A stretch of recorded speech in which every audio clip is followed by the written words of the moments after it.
पूजनीय संत समाज देवी और देवता सुने समझे विचार करे और अपना कल्याण करे।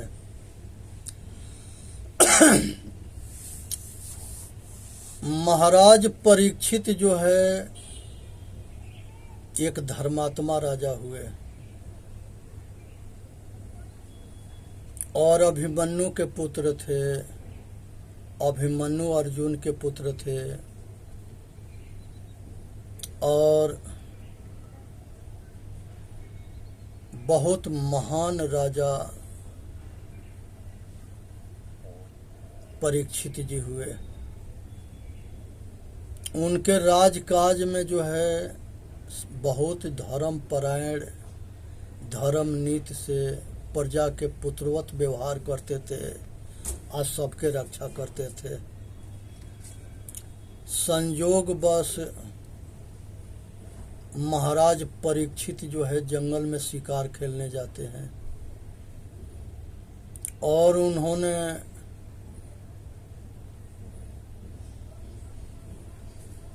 एक जो है कलयुग आता है। ये 4 युग होते हैं, सतयुग, द्वापर, त्रेता और कलयुग। जब मनुष्य के सत निर्णय में जीता है तो वो सतयुग है।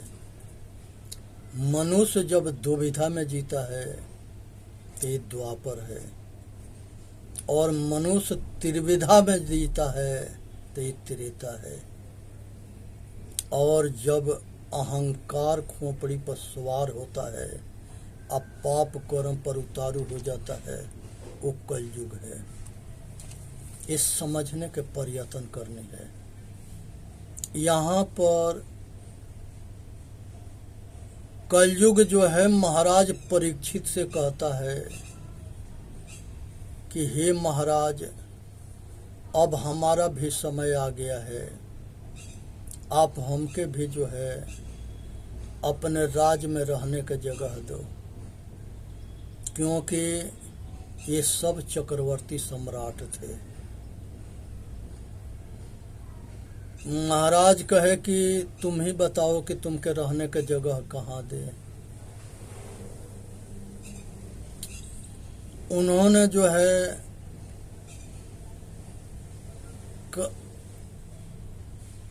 कलयुग ने कहा कि जहाँ पर जीव के काटे जाते हों, पशु काटे जाते हों, पक्षी काटे जाते हों, कीड़ा मकोड़ा मारे जाते हों, आदमी को काटे जाते हों और खाते हो, तो इसी कटैया घर में हमके जगह दे दो, जहाँ पर आदमी शैतान बन करके आदमी के मारता है, काटता है और खाता है, पशु पक्षी कीड़ा मकोड़ा को मारता है, काटता है, खाता है।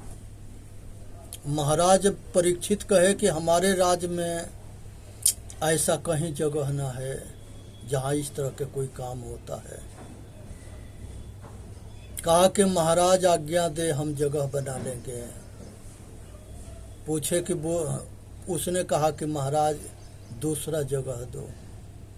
कहे कि दूसरा जगह जो है ये हिंसा तन से, मन से या वचन से किसी के दुख देना, ये भी जो है हिंसा है, पाप है, अधर्म है।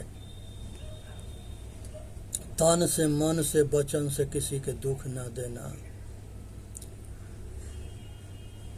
जब दूसरे स्थान मांगा कि कलयुग महाराज कहे कि हे महाराज परीक्षित जी, हमके अब दूसरा स्थान दे दो। कहा कि तुम ही बताओ कि दूसरा तुमको स्थान कहाँ दे।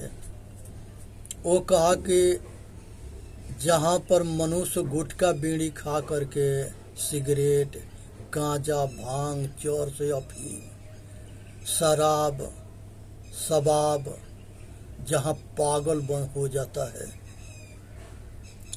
तो उसको जो है ठिकाने हम ही लगाएंगे।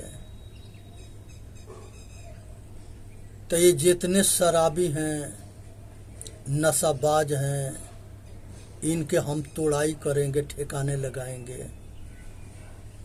तो इनके जो है ये शराब में हमको रहने की जगह दे दो। कहे कि हमारे राज्य में कहीं शराब घर ना है, ना कोई शराबी है। कहे कि महाराज हमारे ऊपर छोड़ देना, हम शराबी बना देंगे, शराब बना देंगे, शराबी बना देंगे और सबके ठिकाने लगा देंगे।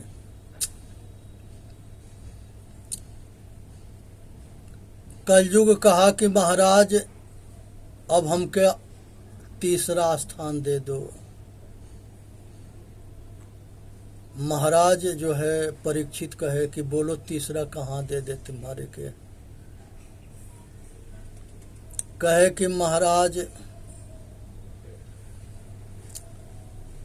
वेश्यावृत्ति जो है संसार में पर नारी के भोग में बहुत अंधे होते हैं, उसको अपना लुगाई अच्छा ना लगती है, वो दूसरे लुगाई के पीछे पड़ा रहता है, अब पागल बन करके बेहोश रहता है, तो उसको कौन ठिकाने लगाएगा? हम ही तो लगाएंगे। तो हमको जो है जहाँ वेश्यावृत्ति होती है, जहाँ वेश्याओं के बाजार होता है, ये वेश्याओं के पास हमके जगह दे दो। उसके बाद से उसने कहा कि महाराज अब जो है हमके चौथा स्थान दे दो।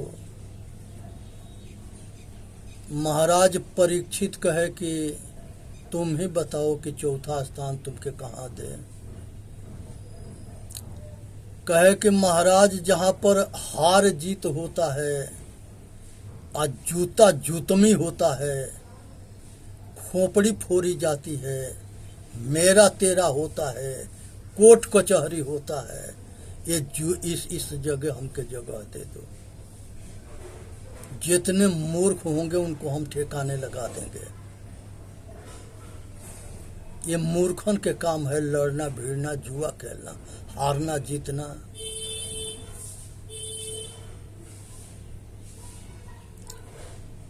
महाराज जो है शांत रहे, ये जगह मांगता रहा। कहे कि महाराज एक जगह और दे दो। महाराज कलयुग जो है महाराज परीक्षित से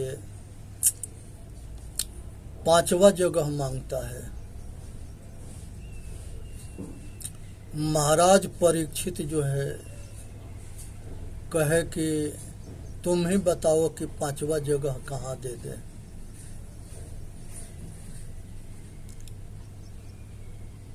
उसने कहा कि महाराज सोना में हमके जगह दे दो, धन में जगह दे दो। तो धन में सोना चांदी हीरा मोती जवाहरात सब कुछ आ जाता है। यही के लेकर के लड़ाई शुरू होता है और राजपाट के लड़ाई होता है। ये सब धने तो है, पद प्रतिष्ठा के लड़ाई होता है। तो ये जितने मूर्ख होंगे इनके सबके हम ठिकाने लगा देंगे। जो राजपाट के लिए लड़ेंगे मरेंगे, जो धन के स्त्री के लिए लड़ेंगे मरेंगे। संसार में जितनी संसार के सुख सुविधा है उसके लिए लड़ेंगे मरेंगे, उनको ठिकाने हम ही तो लगाएंगे। ये 5 जगह जो है महाराज कलयुग ने जो है महाराज परीक्षित से मांगता है। महाराज परीक्षित जो है जगह उसका भी देना जरूरी था, नियमबद्ध थे। ये 5 जगह दे दिए। अब उनके जो है खोपड़ी पर सोना के मुकुट था। कलयुग जो है सोना में भी हो गया। अब स्त्री में हो गया, राजपाट में हो गया, सब जगह हो गया वो। अब यहाँ पर महाराज परीक्षित जो है उनके वो खोपड़ी पर चढ़ गया, सोना में हो गया। उनका सिर पर मुकुट था सोना के, और सभी राजा के खोपड़ी पर सोना के मुकुट होता है। कोई राजा जो है बिना मुकुट के अत्याचार ना करता है। जब सोना के धारण करता है तबे जाके पाप कर्म करता है। ये खोपड़ी पर सोना के भूत उतर जाता है तो पाप नहीं करता है। कोई आदमी अगर सोना गला में पहन लेता है तो अपने के फूलने लगता है, पचकने लगता है कि हम धनवान है। इस संसार में कुछ भी हमारा ना है, सब कुछ यहाँ प्रकृति ने मिला है और सब कुछ छोड़ के जाना है। इसलिए इसके अहंकार छोड़ देनी है।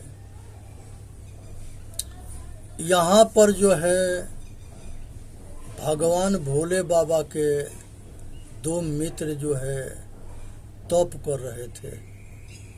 अब बहुत दोस्ती था और दोनों में बड़ा प्रेम था।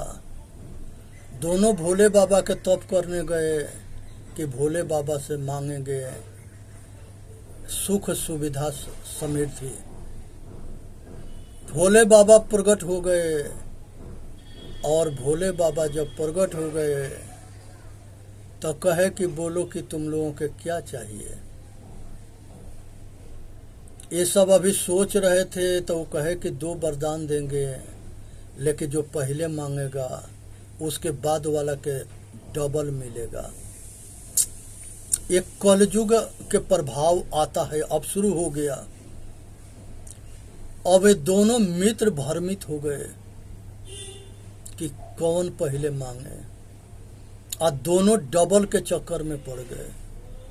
इस संसार में सब डबल के चक्कर में पड़े हैं। सिंगल किसी के ना चाहिए, डबल चाहिए। लुगाई डबल चाहिए, सब कुछ डबल चाहिए। आई डबल के सजा ना जानते हैं कि मजा के पीछे भयंकर सजा है। क्योंकि मिलता है तो सुख होता है और छूटता है तो दुख होता है। अभी जो है जब दोनों ना मांग रहे थे, डबल के चक्कर में थे, तो ये गो कहा कि हे प्रभु हमारा ये गो आँख ले लो कि हमारा मित्र के दोनों आँख चला जाएगा। तो हम जो है एक आँख से देख लेंगे कि हमारा मित्र दोनों आँख से अंधा है, तो हमके सुकून मिलेगा, सुख मिलेगा। और हमारे दरवाजा पर एक कुआं खोद देना कि हमारे मित्र के दरवाजा पर 2 कुआं हो जाएगा, तो हमके सुकून मिलेगा, सुख मिलेगा। लोग कहेंगे कि मित्र हो अब पड़ोसी हो तो ऐसे हो, जो अपने मित्र के इस तरह से भला करते। दुनिया याद रखेगी कि मित्र हो तो ऐसा हो। तो ये कलयुग जो है प्रमाणित करके महाराज परीक्षित के एक कहानी के प्रमाणित करके दिखाया था।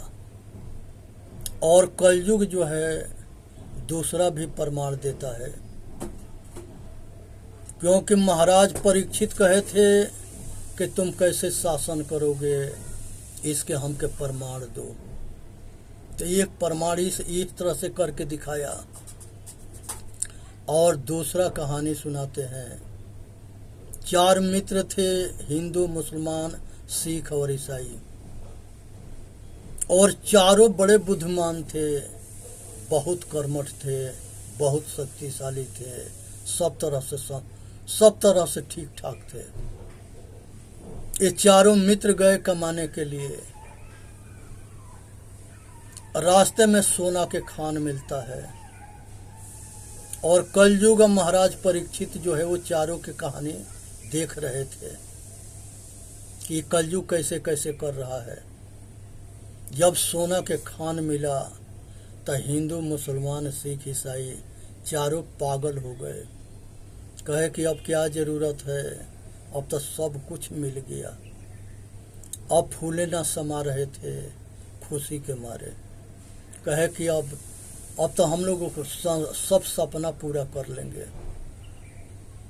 अब उसके बाद से ये चारों जो है कहे कि 2 ठो खाना लेने जाओ, शहर में कुछ सोना लेके शहर में बेच के खाना ले आओ। और 2 ठो वहाँ चौकीदारी करने लगे कि ये सोना के ढाक ढोक दे, कोई दूसरा ना देख ले। तो जो खाना लेने गए थे वो दोनों जो है उसमें जहर मिला दिए। कहे कि अगर जहर मिला देंगे तो वो दोनों खा के मर जाएंगे, सारा दौलत हम लोगों के होगा।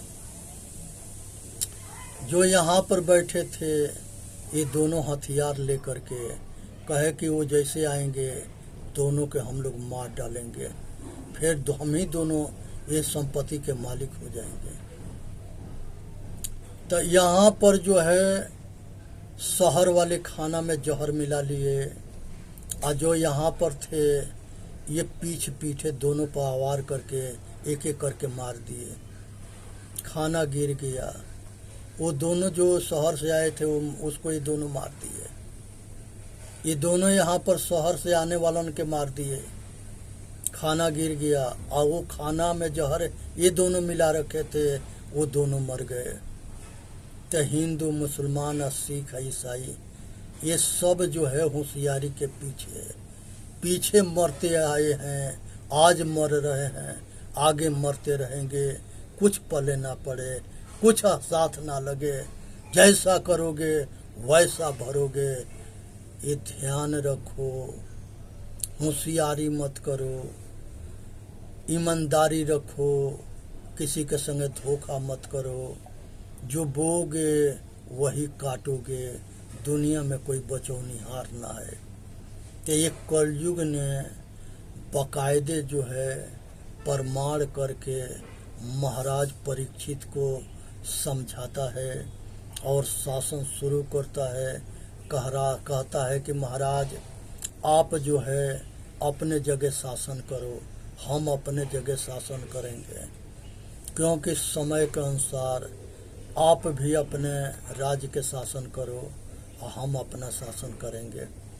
अब वहाँ से महाराज परीक्षित जंगल में जाते हैं तो एक ऋषि जो है तप कर रहे थे, वो हिरण समझ करके बाण मारते हैं। वो जा कर के ऋषि के लगता है, ऋषि गिर जाता है। वो श्रृंगी ऋषि के पिताजी थे। श्रृंगी ऋषि जो है तालाब में नहाने गया था। उसके मित्र उस आश्रम के जो बाकी विद्यार्थी थे वो जाके श्रृंगी ऋषि के विषय में। अब जो है यहाँ पर का कलयुग काल के जो युग है, कलयुग देख रहा था। उसने जो है तक्षक के खोपड़ी में घुस गया। तक्षक जो है एक कबीला के मुखिया होता है। अब जो है वो सांप ना होता है, नागवंशी होता है। हमारे नीचे अमेरिका में रहने वाले जो थे वो नागवंशी थे। तो वो जो है मनुष्य थे सब, उसमें अच्छे बुरे सब तरह के थे। जब एक कलयुग खोपड़ी में घुस गया तो इधर ऋषि के हत्या होता है, उधर जो है तक्षक ने जब परीक्षित महाराज वो ऋषि के पास जाते हैं, ऋषि पानी मांगते हैं, अपने भूल के ये क्षमा मांगते हैं, पानी मांगते हैं तो पानी लेने जाते हैं। इसी बीच में जो है कलयुग जो है तक्षक के खोपड़ी में घुस जाता है। तमोगुण पैदा होता है। ये दोनों आपस में लड़ते रहे, तब जा कर के जो है यहाँ पर जो है वो तक्षके जो है वो ऋषि के जान से मार देता है और बस्ती में जा कर के ऐलान करता है कि महाराज जो है श्रृंगी ऋषि के पिताजी को मार दिए। अब इस बात के चारों ओर जो है लोग विद्रोह करने लगे नागवंशी। महाराज परीक्षित जो है जब आए मरे हुए पाए तो उनका विद्रोह ये नागवंशी कर रहे थे, तो ये बस्ती में समझाने गए। ये जो है छिप करके तक्षक और राजा परीक्षित के बाण मारता है, राजा परीक्षित मर जाते हैं। जब राजा परीक्षित मर जाते हैं तो उनका लड़का जन्मेजय होते हैं। तक्षक की एक बेटी होती है, उसे जन्मेजय प्यार करता है। अब जो है उसने नागवंशियों के मारवाना शुरू कर देता है और बहुत नागवंशी को मरवा देते हैं जन्मेजय। और मरवा दिए, लास्ट में एक ऋषि आते हैं जो तक्षक के मामा भांजा थे। उन्होंने समझौता कराते हैं और समझौता करा के जन्मेजय के तक्षक के बेटी से शादी कराते हैं और नागवंशियों के आइए चंद्रवंशियों के रिश्तेदारी हो जाता है। ये पांचों पांडवा की माँ भी जो है कुंती ये नागवंशी थी। तो हमारे मेघनाथ की पत्नी जो है नागवंशी थी। तो नागवंशी कोई बुरे नहीं थे, वो अच्छे थे। ये राजा बलि जो है पाताल लोक के राजा बने तो वो नागवंशी के जो नागवंशियों के राजा बने। इसलिए पंडितों ने इसको किताब में नागवंशियों के नाग बना करके जन्मेजय से हवन करके सारे नागवंशियों के मारने के ड्रामा किया है। ये ढोल के पोल को समझने के प्रयत्न करें। सत्य यही है, नागवंशी, चंद्रवंशी, सूर्यवंशी ये सब मनुष्य थे और सब जो है एक जैसे सुख दुख के अनुभूति करते थे। इसलिए जैसा बोओगे वैसा काटोगे, अच्छा बोना, अच्छा काटना, सुखी रहना, दूसरे के सुखी रहना। वीडियो के लाइक करना, सब्सक्राइब करना, अपना कल्याण करना। बोलिए।